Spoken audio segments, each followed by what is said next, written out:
तो एक अखबार का कागज इंडियन नहीं है, सब इंपोर्टेड है। जट्रोफा ऑयल से एविएशन फ्यूल बना है हमारे पेट्रोलियम इंस्टीट्यूट ने। अब इसका टर्नओवर 1900 से 3300 करोड़ रुपए हुआ है। वो एक्सपोर्ट भी कर रहे हैं। कि बांबू के बारे में कटिंग करने की परमिशन नहीं थी। चाइना में बांबू की इकोनॉमी 50,000 करोड़ की है।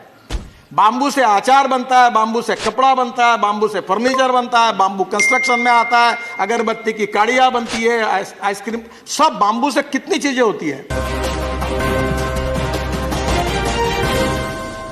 अभी एम्बार्कमेंट में आपको ये मालूम होगा, हाइड्रोपोनिक जो पानी पर खेती हो रही है, एक के ऊपर 10, बहुत अच्छी टेक्नोलॉजी है। उसमें जो पिट लगता है वो कॉयर का है, और ये कॉयर का जो बोर्ड है हमारा केरल का, अब इसका टर्नओवर 1900 से 3300 करोड़ रुपए हुआ है। वो एक्सपोर्ट भी कर रहे हैं, और उसमें अभी खेती से लेकर कॉयर को बहुत डेवलप करने की आवश्यकता है। तमिलनाडु, केरल और आंध्र, तेलंगाना, यहाँ भी ये कर सकते हैं।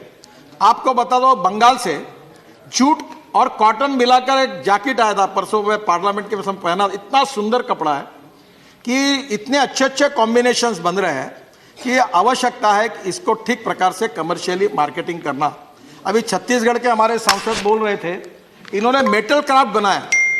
आप छत्तीसगढ़ में इतना अच्छा मेटल क्राफ्ट बनता है, बहुत सी जगह पर बनारस के सिल्क की बात होती है। हाँ, तो ये सभी गन मेटल, ये सभी बातों को लेने के लिए हमने अब कमर्शियली एक योजना बनाई है। हनी, अभी हनी के लिए मैं आपको बताना चाहता हूं कि हनी क्लस्टर बना रहे हैं।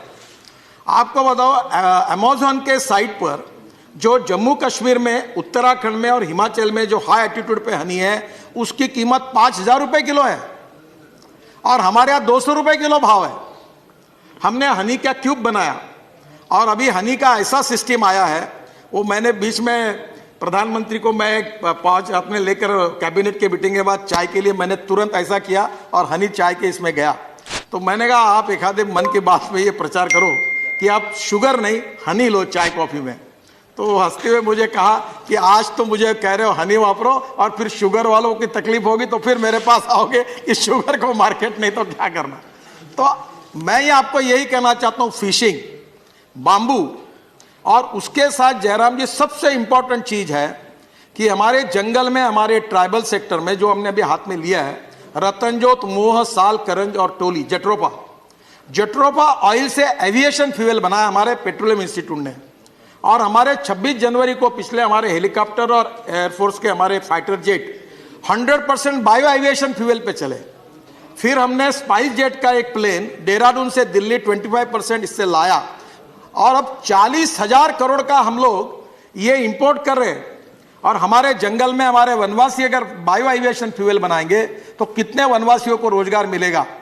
तो हमने वो बायो टेक्नोलॉजी का उपयोग करके हम लोग ये bio aviation fuel tribal sector में 115 एस्पिरेंट डिस्ट्रिक्ट में कैसे बने, उस काम को हमने शुरुआत की। मुझे दुख होता है जब भी सुबह मैं अखबार पढ़ता हूं तो एक अखबार का कागज इंडियन नहीं है, सब इंपोर्टेड है।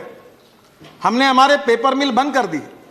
हम हमारे जंगल में आज कनाडा से और हमारे साउथ अफ्रीका से ट्रक भर भर के 40,000 करोड़ का पेपर पल्प आता है, 40,000 करोड़ का पेपर आता है, 20-25,000 करोड़ की लकड़ी आती है।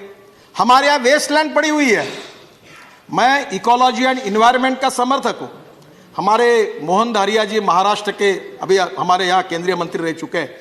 उन्होंने पड़ी जमीन पर, वेस्टलैंड पर उपयोग करके कैसा करना एक सुंदर रिपोर्ट भारत सरकार को दिया था, और उसके आधार पर हम करेंगे, हम पेपर मिल में हम यहाँ पल्प तैयार करेंगे, हमारी जो वेस्टलैंड है वहां पेड़ लगाएंगे। और बांबू के बारे में यह अनुभव आया कि बांबू के बारे में कटिंग करने की परमिशन नहीं थी। मैंने एक दिन फॉरेस्ट सेक्रेटरी को पूछा कि बांबू ये ग्रास है कि ट्री है, तो उन्होंने कहा ग्रास है। तो मैंने फिर आगे उनको पूछा कि ग्रास काटने के लिए परमिशन की आवश्यकता है क्या? बोले नहीं है। मैंने बोला इतने सालों से आप बांबू काटने के लिए क्यों प्रोहिबिट करते हो, क्या कारण है, कौन से कायदे पे करते हो? वो चुप बैठ गए। मैं प्रधानमंत्री के पास गया और हमारी सरकार ये पहली है, मोदी जी हमारे देश के प्रधानमंत्री है, कि हमने बांबू को ग्रास मानकर तोड़ने की अनुमति दी। चाइना में बांबू की इकोनॉमी 50,000 करोड़ की है। बाम्बू से अचार बनता है, बाम्बू से कपड़ा बनता है, बाम्बू से फर्नीचर बनता है, बाम्बू कंस्ट्रक्शन में आता है, अगरबत्ती की काड़ियाँ बनती है, आइसक्रीम, सब बाम्बू से कितनी चीज़ें होती है। और हमने ऐसी इकोलॉजी एंड इन्वायरमेंट का ऐसा एक्सट्रीम स्थिति पे चले गए कि बाम्बू नहीं तोड़ना। अब किसानों को मैंने हमारे यहाँ कहा कि आप बाम्बू लगाओ। अब बाम्बू से बायो सीएनजी तैयार हो रहा है। आपको एनवायरनमेंट के लिए आप जरूर इसको सपोर्ट करो। ये जो परली है ना, दिल्ली के क्षेत्र में जलाते हैं, परली से बायो सीएनजी निकालने की योजना टेक्नोलॉजी प्रूवन हो गई। अब एक प्लांट लुधियाना में लग रहा है।